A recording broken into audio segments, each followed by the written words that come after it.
कञ्चनपुरबाट धनगढी आएकी 23 वर्षीय पूजा धानुको रहस्यमय मृत्यु कसले मार्यो? यस्तो रहेछ वास्तविक। भिडियोलाई एक लाइक गर्दै अन्तिमसम्म हेर्नुहोला।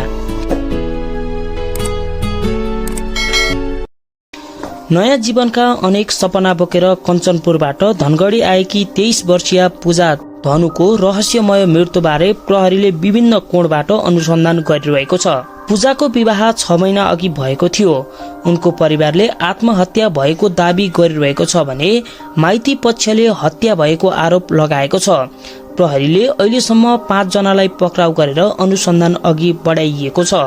कञ्चनपुरको बेतकोट नगरपालिका 1 हातीथलीकी पूजा धनुको विवाह धनगढी उप महानगरपालिका 4 न्युरोड टोलका 31 वर्षीय भरत धामीसँग भएको थियो। दुवैले मागी विवाह गरेका हुन्। विवाहपछि पूजा श्रीमान सासू ससुरा बाजे बजै नन्द र फुपूसँग एउटै घरमा बस्दै आएकी थिइन्।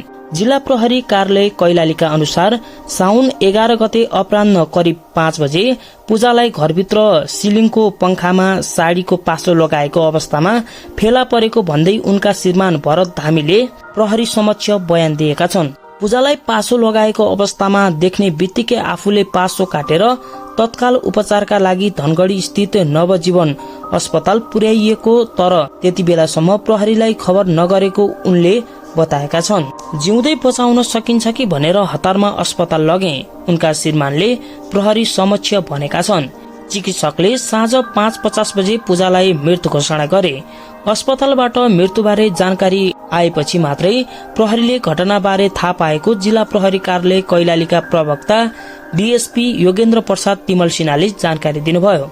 मृत्यु घोषणा भएपछि प्रहरीले शवलाई पोस्टमार्टमका लागि सेती प्रादेशिक अस्पताल पठाइएको थियो, तर प्राविधिक समस्या देखिएपछि शवलाई नेपालगञ्ज लगिएको छ।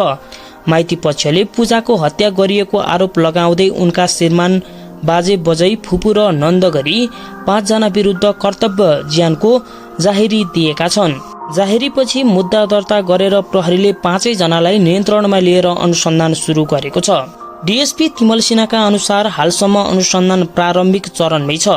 पूजाले आत्महत्या गरेको र आफूले बचाउने प्रयास गरेको उनका श्रीमानले बताएका छन्, तर माइती पक्षले हत्या भएको दावी गरेको छ। दुवै पक्षको दावीलाई आधार बनाएर निष्पक्ष र सूक्ष्म अनुसन्धान भइरहेको उनको दावी छ। प्रहरीका अनुसार अनुसन्धानका लागि सबैभन्दा महत्वपूर्ण आधार पोस्टमार्टम रिपोर्ट रहेको बताउँछन्। रिपोर्ट आएपछि मृत्युको कारण थप स्पष्ट हुने अपेक्षा गरिएको छ। प्रहरीले घटनास्थल वरिपरिका सदस्यहरूको बयान, अस्पतालको विवरण तथा अन्य प्रमाणहरू संकलन गरिरहेको जनाएको छ। पोस्टमार्टम रिपोर्टले आत्महत्या वा हत्या अन्य कुनै कारण भन्ने विषय अनुसन्धानलाई दिशा दिने विश्वास गरिएको छ। प्रहरीका अनुसार पूजा गृहिणी थिइन्। उनी कुनै जागिरमा रहेको जानकारी अहिलेसम्म प्राप्त भएको छैन। उनका श्रीमानले के काम गर्थे भन्ने विषयमा पनि विस्तृत विवरण संकलन भइरहेको प्रहरीले जनाएको छ। यस्तै जानकारीका लागि हाम्रो च्यानलमा नयाँ हुनुहुन्छ भने सब्स्क्राइब गर्नुहोला र साइडमा रहेको घण्टी दबाउन नभुल्नुहोला।